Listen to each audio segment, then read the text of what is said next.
Assalamualaikum warahmatullahi wabarakatuh. Waalaikumsalam warahmatullahi wabarakatuh.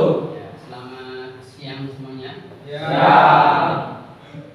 Tentunya kalian semuanya pada hari ini dalam keadaan sehat ya. Amin. Bebas seperti itu. Baik. Untuk mengawali belajar ini nanti silakan dipimpin berdoa salah satu. Silakan. Di tempat duduk saya berdoa mulai. Bismillahirrahmanirrahim.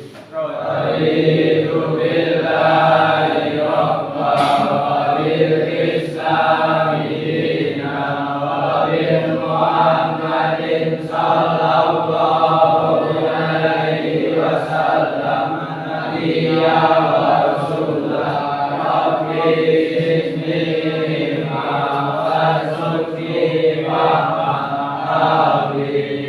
Mudah-mudahan dengan doa ini pembelajaran hari ini akan bermanfaat bagi kalian semuanya ya. Amin. Baik, sebelum juga memulai materi pelajaran Pak absen dulu ya. Aditya Fernanda sakit ya. Mudah-mudahan cepat diberi kesembuhan ya. Kemudian Adnan Laila, Agnes, kemudian Akbar Gusti Perdana. Untuk hari ini materi yang akan kita bahas adalah materi tentang sumber hukum Islam, yaitu Al-Quran, hadis dan ijtihad sebagai sumber hukum Islam. Di kesempatan kali ini nanti Pak Guru akan menayangkan tentang materi sumber hukum Islam ya. Nanti kalian bisa nyimak di layar ini, bisa memperhatikan dengan baik ya.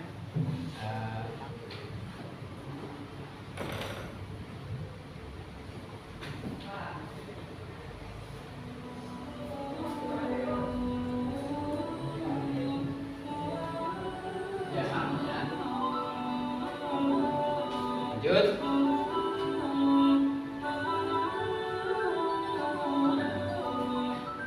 Tujuan pembelajaran materi ini adalah setelah mengikuti proses pembelajaran, siswa dapat menganalisis kedudukan Al-Quran sebagai sumber hukum Islam. Ya.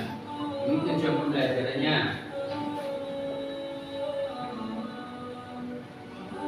Kemudian Al-Quran adalah sumber hukum Islam pertama dan utama.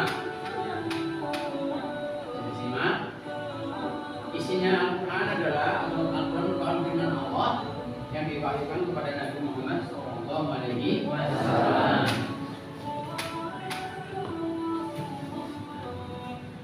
Di dalam Al-Quran ada isi kandungan apa saja sih kandungannya? 1, 2, 3, 4, 5. Itu isi kandungan di dalam Al-Quran. Ada tauhid, ibadah, janji dan ancaman, jalan mencapai kebahagiaan dunia akhirat, kisah dan cerita. Ini tentang isi kandungan Al-Quran. Nah, lanjut. Apa kedudukan Al-Quran itu? Al-Quran itu kedudukannya adalah dalam kaitannya hukum Islam itu sebagai sumber hukum Islam yang pertama dan utama. Ya, pertama dan utama itu adalah sumber hukum Islamnya adalah sumber hukum Islam adalah Al-Quran. Kemudian apa fungsi Al-Quran? Al-Quran itu berfungsi sebagai pedoman hidup serta petunjuk bagi umat manusia. Itu sekilas tentang materi pada hari ini. Baik, untuk membahas lebih lanjut tentang materi yang Pak tayangkan tadi, silakan hari ini kita bentuk kelompok sesudah rencana yang kemarin. Silakan.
Baik anak-anak semuanya, mungkin sudah cukup waktunya untuk kalian berdiskusi.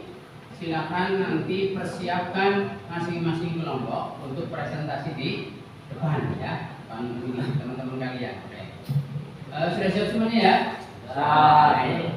Baik, untuk selanjutnya kelompok 1 silakan maju ke depan untuk menyampaikan materi yang sudah didiskusikan. Silakan. Satu maju sini. Sini semuanya, sini depan. Sini depan. Ayo, maksudnya. Assalamualaikum warahmatullahi wabarakatuh. Waalaikumsalam warahmatullahi wabarakatuh.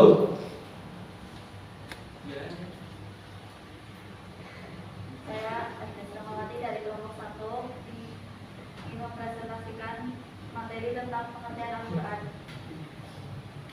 Pengertian Al-Quran menurut bahasa berarti bacaan atau yang dibaca. Menurut istilah Al-Quran adalah wahyu Allah yang diturunkan kepada Nabi Muhammad SAW melalui malaikat Jibril sebagai petunjuk bagi umat manusia. Cukup? Ya. Silakan kalau ada yang mau bertanya. Silakan. Mengapa membaca Al-Quran termasuk ibadah? Mohon penjelasannya. Ya, karena banyak ayat Al-Quran dan hadis yang mengatakan tentang pahala membaca Al-Quran, yaitu setiap satu huruf 10 kebaikan. 10 kebaikan. Ada lagi? Mau ada yang mau bertanya lagi? Silakan. Dari materi pengertian Al-Quran cukup ya? Cukup. Baik, cukup diakhiri. Coba diakhiri. Saya dari kelompok 1 mengakhiri. Assalamualaikum warahmatullahi wabarakatuh. Waalaikumsalam. Tangan untuk kelompok 1. Selanjutnya kelompok 2. Silakan kelompok 2 maju ke depan. Kelompok 2 maju ke depan silakan. Yuk. Assalamualaikum warahmatullahi wabarakatuh. Waalaikumsalam warahmatullahi wabarakatuh. Kami dari kelompok 2 akan mempresentasikan hasil diskusi kami. Isi kandungan Al-Quran: 1. Akidah, 2. Ibadah dan muamalah, 3. Hukum, 4. Sejarah, 5. Akhlak, 6. Ilmu pengetahuan.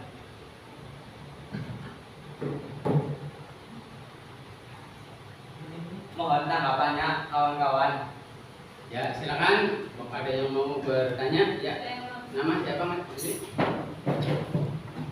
Mohon jelaskan dan sebutkan kembali isi kandungan Al-Quran. Tentang ibadah, tentang tauhid, tentang janji dan ancaman Allah, tentang jalan mencapai kebahagiaan akhirat, dan kisah dan cerita. Ini jawabannya ya. Ya. Ya. Ada yang bertanya lagi? Ya. Cukup? Ya. Baik, akhiri Mas. Silakan. Sekian dari kelompok kami. Assalamualaikum warahmatullahi wabarakatuh. Waalaikumsalam warahmatullahi Tepuk tangan untuk kelompok 2. Assalamualaikum warahmatullahi wabarakatuh. Waalaikumsalam warahmatullahi wabarakatuh. Kami dari kelompok 3 akan mempresentasikan hasil diskusi kami.